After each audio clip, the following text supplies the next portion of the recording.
তো দেখেন আমার রান্না শেষ। টুনা ফিশ কাবাব বানাবো। কাবাবটা একটি ছাঁকনি দিয়ে ছেঁকে পানি দিয়ে ধুয়ে নিব। তো এখানে আমি 3 টুকরা সিদ্ধ আলু নিয়েছি। এখানে 1 টুকরা লেবুর রস দিচ্ছি। লেবুর রস অবশ্যই দিতে হবে।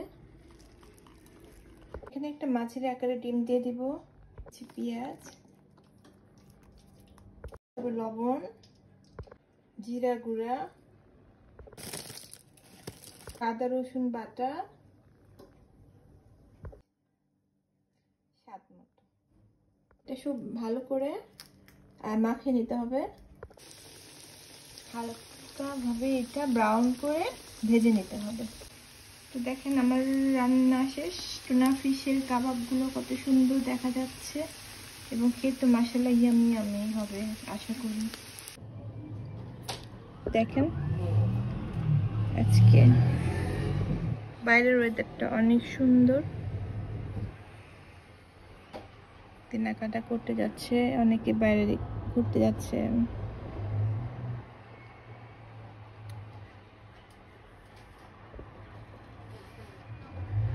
আপনারা সবাই কেমন আছেন এবং কে কে আমার আজকের এই ভিডিওটা দেখেছেন কমেন্টে জানাতে পারেন।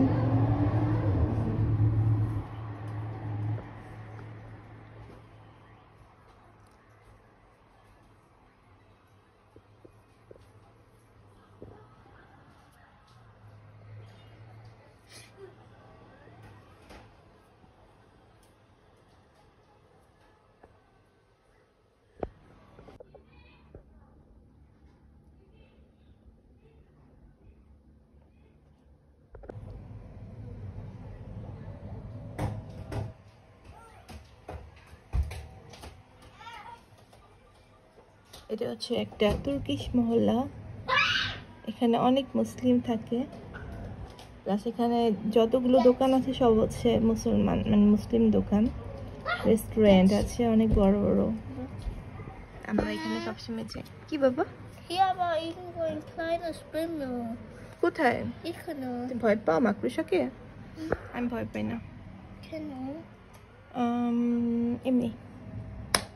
Aber তোমার কাছে অনেক কুত্তা দিছে। হ্যাঁ দেখেন আমাদের বাসার নিচে একটা রেস্টুরেন্ট। এই ব্যথা দিচ্ছ কেন? রেস্টুরেন্ট। এখানে মাছের রেস্টুরেন্ট। আসলে মাছ পাওয়া যায় মজা মজা। জার্মানি ফিশের দোকান এটা। পোকা থাকলে তুমি মেরে দাও। No problem. যাই হোক, ভালো থাকবেন।